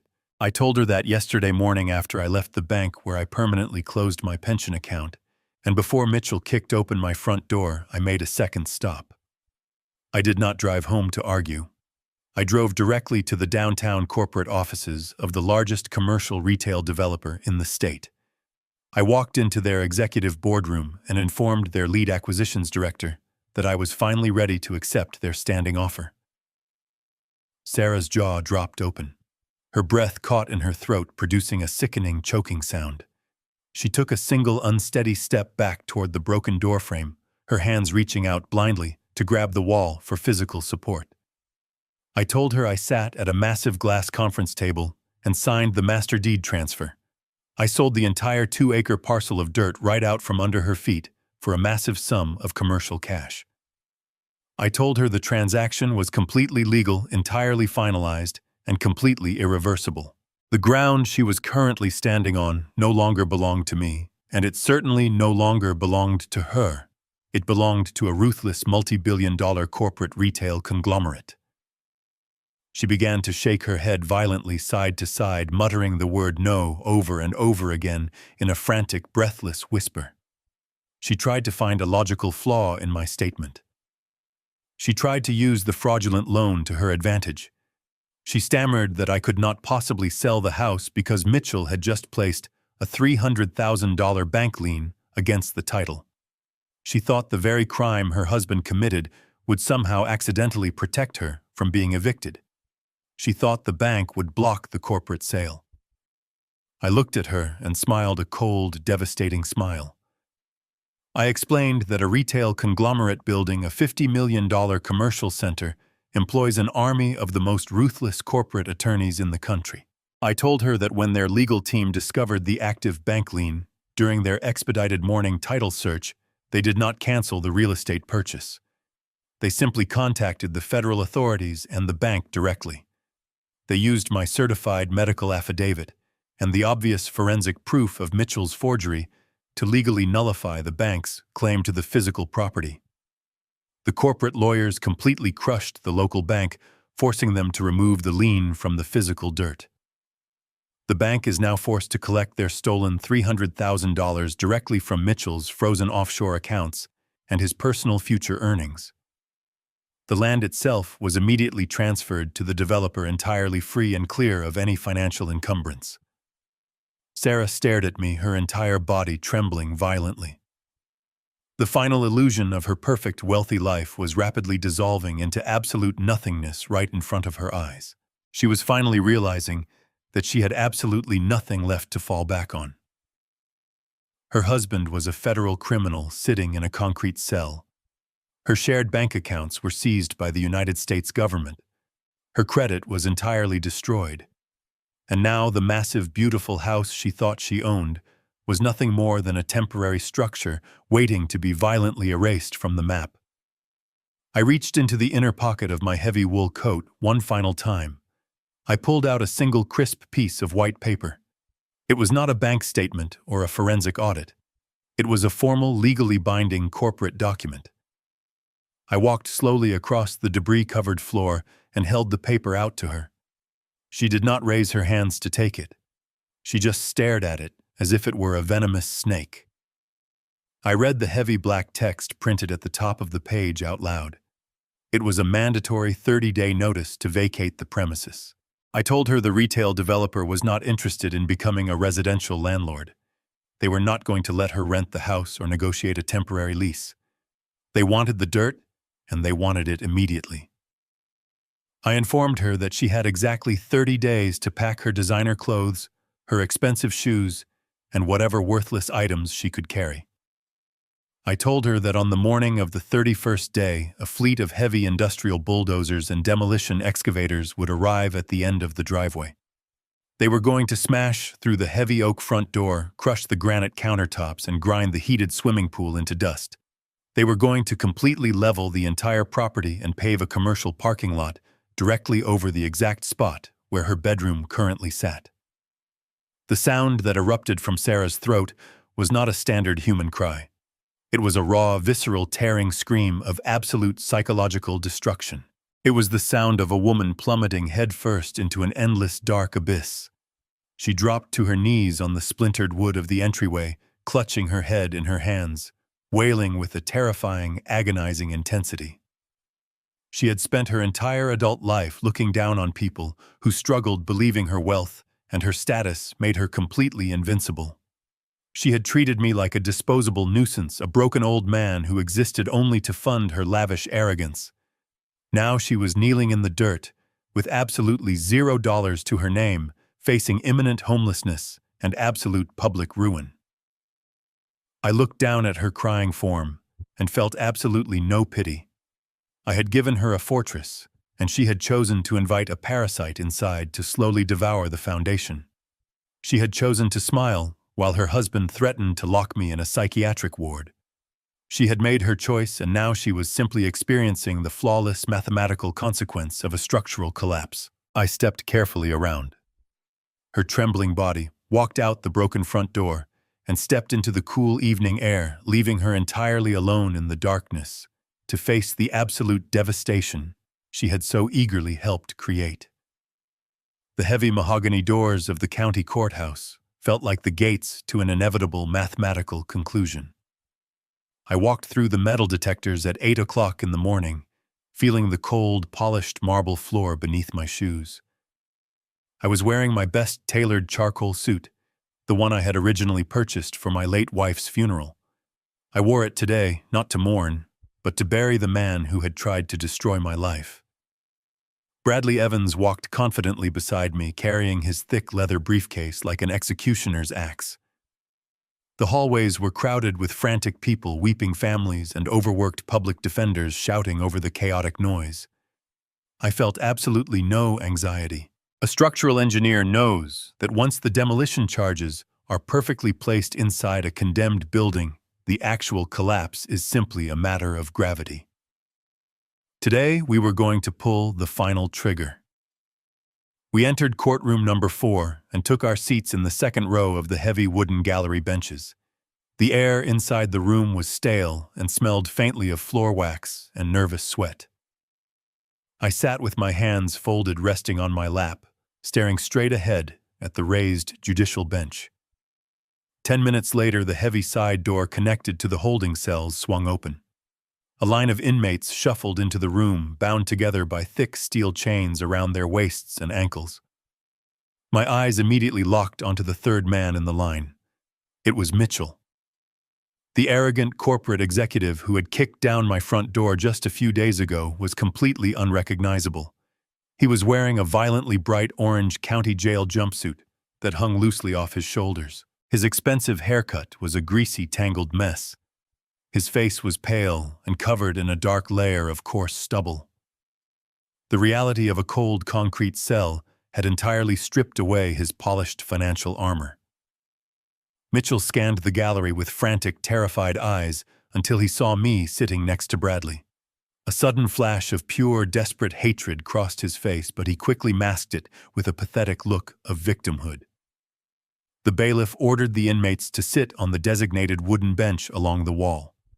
The judge, a stern-looking man with silver hair and a completely exhausted expression, took his seat at the top of the bench and slammed his wooden gavel. He began calling the docket cases one by one. I watched Mitchell nervously tapping his chained hands against his knees. He was entirely alone. Sarah was nowhere to be found in the courtroom gallery. She had completely abandoned him the moment she realized his financial empire had collapsed. When the clerk finally called Mitchell's name, he stood up awkwardly, the heavy metal chains clanking loudly in the quiet room. A young, exhausted public defender stepped up to the podium to stand beside him. The judge adjusted his glasses and looked down at the massive file sitting on his desk. He read the preliminary charges out loud into the microphone. Grand theft auto, fleeing and eluding law enforcement, and violently resisting a lawful arrest. The judge asked the public defender how his client wished to plead to the arraignment charges. Before the young lawyer could even open his mouth to speak, Mitchell committed the ultimate courtroom sin. He forcefully shoved his public defender aside and leaned directly into the microphone. His voice echoed through the high ceilings, shrill and completely unhinged. He loudly declared that the entire situation was a massive family misunderstanding. He pointed a shaking, chained finger directly at me, sitting quietly in the gallery. Mitchell told the judge that he was not a criminal, but a dedicated son-in-law trying to protect his sick elderly father. He lied with the practiced ease of a corporate sociopath. He claimed that I had voluntarily given him the keys to the vintage muscle car as an early birthday present weeks ago. He swore to the court that my mind was rapidly deteriorating and that I had simply forgotten about the gift in a state of severe age-related confusion. He dramatically begged the judge to dismiss the grand theft auto charges immediately. He did not stop there. He attempted to execute the very threat he had made in my kitchen. He formally requested that the judge order an emergency psychiatric hold on me right there in the courtroom. He claimed he possessed a sworn medical affidavit proving my advanced dementia and demanded that the court immediately grant him temporary conservatorship over my estate to protect my assets from my own insanity. A heavy silence fell over the courtroom. The judge lowered his reading glasses, staring at Mitchell with a look of deep, skeptical scrutiny. He then looked over at me, sitting perfectly still next to my attorney. Bradley Evans did not wait for an invitation to speak. He stood up from the wooden bench, smoothed the front of his expensive suit jacket, and walked past the wooden swinging gate into the central well of the courtroom. He introduced himself to the judge as my retained legal counsel. Bradley spoke with a voice so calm and authoritative that it completely commanded the attention of every single person in the room. He told the judge that the defendant was indeed correct about one single fact. There was a medical document regarding my cognitive health. Bradley opened his leather briefcase and pulled out the thick, sealed envelope from the State Supreme Court Medical Board. He walked forward and handed it directly to the court clerk, who passed it up to the judge. Bradley respectfully asked the judge to review the certified results of the 4-hour intensive psychological and cognitive evaluation I had completed just 72 hours ago. He stated clearly, for the official court record, that I had scored in the 99th percentile for spatial reasoning logic and memory retention. He formally declared that the state-appointed medical board had legally certified me as completely mentally sound and entirely competent. I watched Mitchell's pale face turn the color of wet ash. He stared at the thick white envelope in the judge's hands, realizing that his ultimate trump card had just been completely incinerated.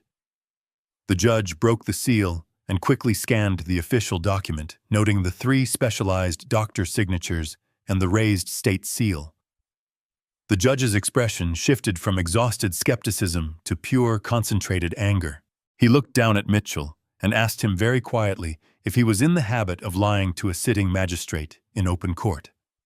Mitchell began to stammer, stepping back from the microphone, his heavy chains rattling as panic completely overtook his nervous system. Bradley did not give Mitchell a single second to recover his balance. He turned to the judge and delivered the final devastating blow. Bradley stated that the defendant was not just lying about a stolen vehicle to avoid a local felony conviction. Bradley informed the court that the defendant was currently the primary target of an active, massive federal bank fraud investigation. Bradley pulled out the certified forensic audit of the forged home equity line of credit and the printed alert of the failed offshore wire transfer to the Cayman Islands. He requested permission to submit the documents into evidence for the bail hearing. The judge immediately granted the request. Bradley explained the entire structural reality of Mitchell's criminal enterprise to the court. He detailed how Mitchell had forged my signature to steal $300,000 of my personal equity. He explained how Mitchell had attempted to launder those stolen funds to an untraceable offshore account just hours before he forcefully broke into my home to steal a classic vehicle valued at $80,000. Bradley painted a flawless, undeniable picture of a desperate man whose financial crimes were catching up to him. He argued that Mitchell stealing the car and attempting to flee from the highway patrol was a direct, calculated flight response to his failing offshore wire transfer. Bradley looked directly at the judge and delivered his final legal recommendation. He stated that a man facing decades in federal prison for aggravated identity theft and massive bank fraud, who had already demonstrated a violent willingness to flee from state law enforcement, and who possessed established connections to international offshore banking, could never be trusted to return for trial. Bradley formally requested that the court deny all forms of bail and remand the defendant to the county jail until his federal indictment was officially processed. Mitchell began to scream. He thrashed against his heavy chains, screaming that the documents were fake and that Bradley was framing him. He yelled that he was a wealthy executive and demanded to be released immediately so he could go back to his massive house and his wife. He was completely delusional, unable to process the absolute finality of his own destruction. The two large bailiffs immediately stepped forward, grabbing Mitchell by the shoulders and physically restraining him against the heavy wooden podium. The judge slammed his heavy wooden gavel down so hard, the sound echoed like a gunshot. The judge ordered Mitchell to be absolutely silent or face an additional charge of contempt of court. The judge looked down at the forged banking documents and the certified medical affidavit. He looked at me sitting quietly in the gallery, recognizing the quiet dignity of a man who had simply refused to be a victim. The judge then looked at Mitchell with an expression of absolute disgust. The judge leaned directly into his microphone and delivered the final, undeniable consequence. He stated that based on the irrefutable evidence of severe federal financial crimes, the violent nature of the physical arrest, and the undeniable flight risk posed by the defendant's own actions, he was officially declaring Mitchell an extreme danger to the community and a catastrophic flight risk. The judge slammed the gavel down one final time. He revoked Mitchell's bail entirely and ordered him to be held in maximum security county lockup without the possibility of bond until his trial date. The bailiffs immediately dragged Mitchell away from the podium. He did not walk, he was physically hauled backward toward the heavy steel holding cell door. He looked over his shoulder at me, his eyes wide with absolute bottomless terror, as the reality of his future finally crushed him. He was not going back to his granite countertops or his luxury vehicles. He was going to spend the next several years in a tiny concrete cage. The heavy steel door slammed shut behind him, cutting off his frantic screams entirely. I sat in the wooden pew, taking a slow, deep breath. The legal foundation of his life was completely demolished. Now there was only one loose end left to tie up before I could finally walk away entirely free. I stood up, buttoned my charcoal suit jacket, and walked out of the courtroom, with my attorney ready to watch the final walls come crashing down on my ungrateful daughter. The 30 days expired exactly as I promised they would. On the morning of the 31st day, I parked my car across the street from the massive suburban estate I had once purchased for my daughter.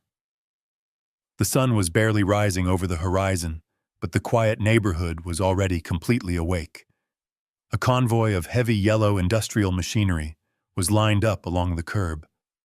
Massive bulldozers, excavators, and a commercial wrecking crew stood idling in the crisp morning air, their diesel engines rumbling with the promise of absolute destruction. A team of corporate lawyers in sharp suits stood at the end of the driveway, holding clipboards and the final writ of possession. The retail conglomerate did not operate on emotional timelines. They operated on strict financial schedules, and today was demolition day. I watched the heavy oak front door swing open. Sarah stumbled out onto the front porch, looking entirely disoriented and completely terrified. She had spent the last 30 days living in a state of deep denial, hoping the bank would miraculously save her, or that I would suddenly change my mind and cancel the corporate sale. But there was no salvation coming. The lead corporate attorney walked up the driveway and handed her the final eviction order. He calmly informed her that she had exactly 1 hour to vacate the premises before the demolition crew breached the structural walls. Sarah ran back inside the house in a blind, frantic panic. Because Mitchell's federal fraud charges had permanently frozen every single bank account attached to their names, Sarah had no access to liquid cash.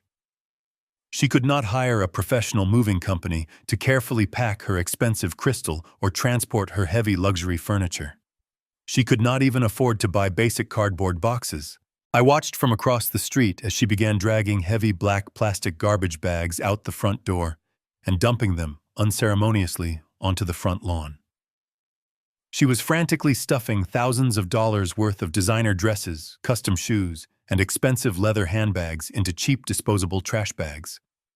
The wealthy neighbors she used to host for her lavish dinner parties were now standing on their porches, watching her public humiliation unfold in real time.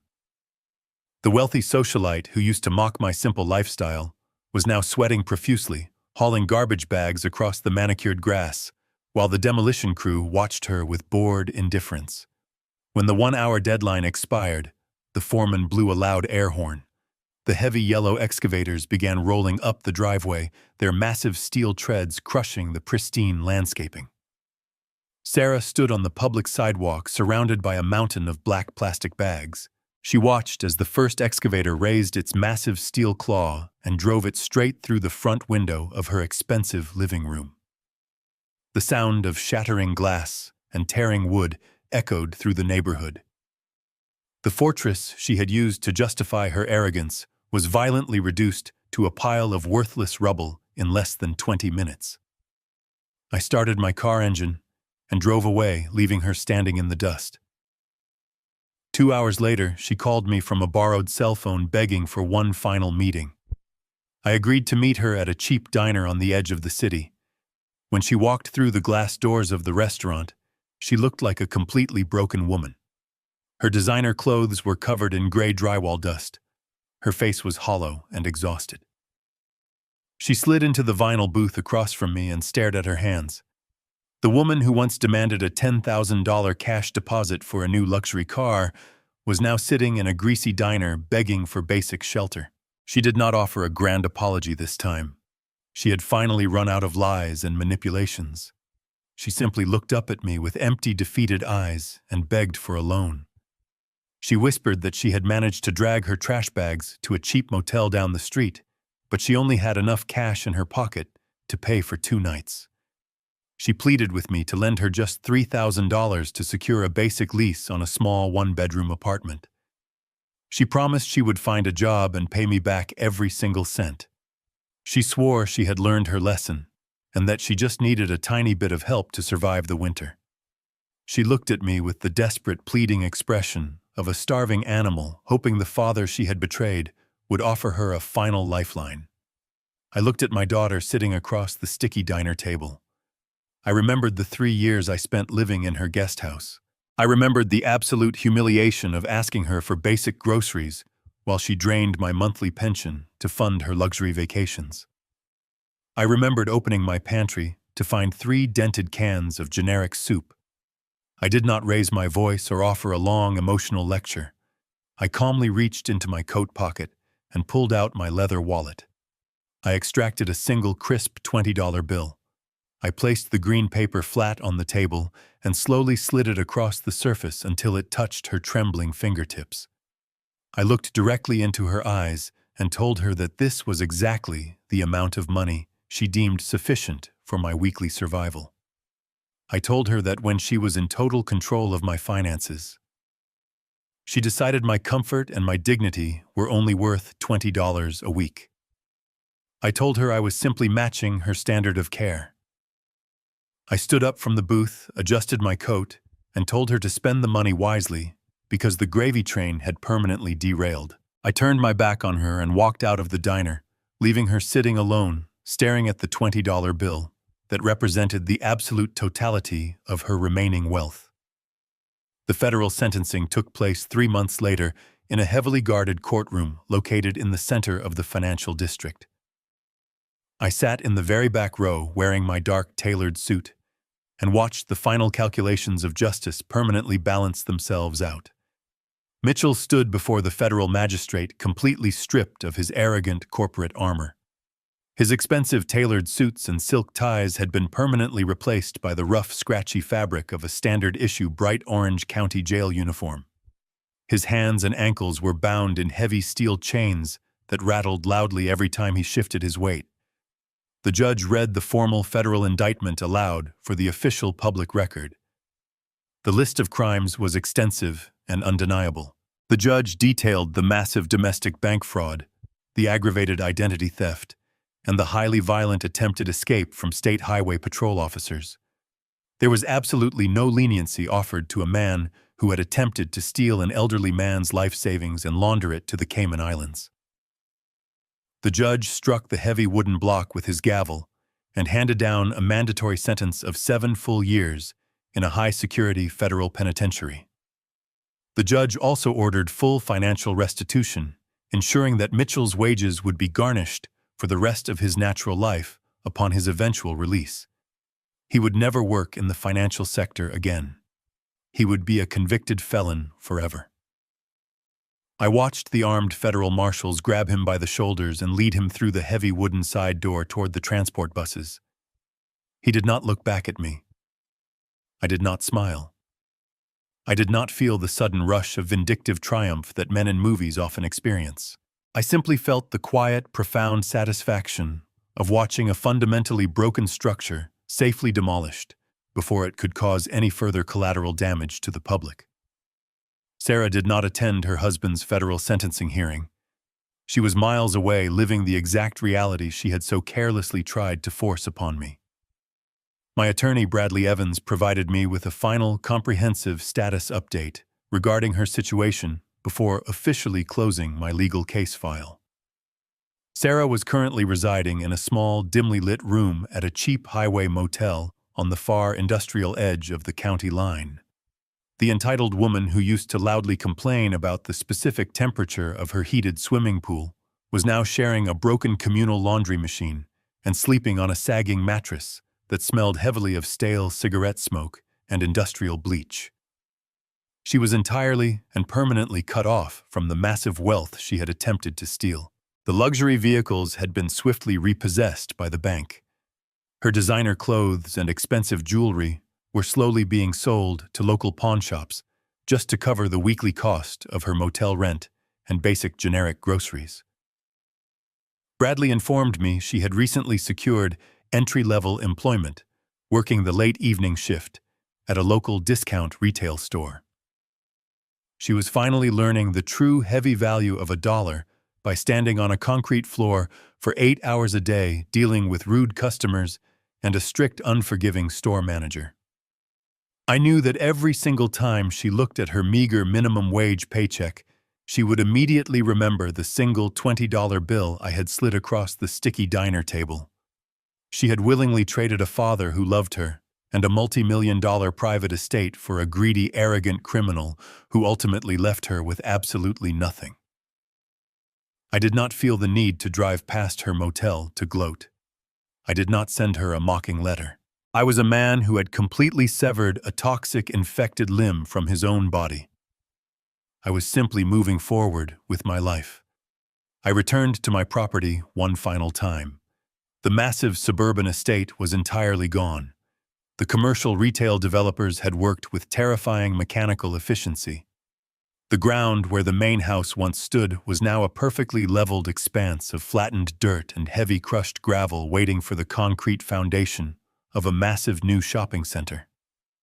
I walked into the small, ruined guest house and looked at the broken front door and the overturned furniture Mitchell had destroyed. I did not bother trying to repair the physical damage. I did not pack the old heavy engineering textbooks or the cheap ceramic coffee mugs. I opened a thick leather duffel bag and packed only what truly mattered. I packed my best clothes, my passport, and the original leather key fob to my late wife's pristine vintage muscle car, which was now resting safely in a high-security, climate-controlled storage facility downtown. I zipped the bag shut and walked out of the guest house for the very last time. I did not look back at the empty property as the hired car drove me away. I instructed the driver to take me directly to the international airport. I walked up to the premium service counter and handed the ticketing agent my passport.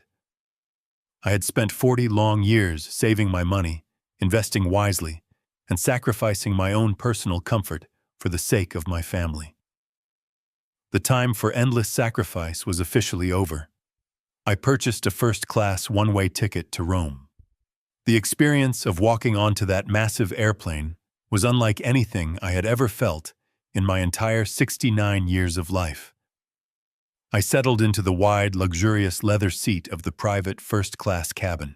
A flight attendant with a warm, genuine smile brought me a steaming hot towel and a crystal glass of sparkling water.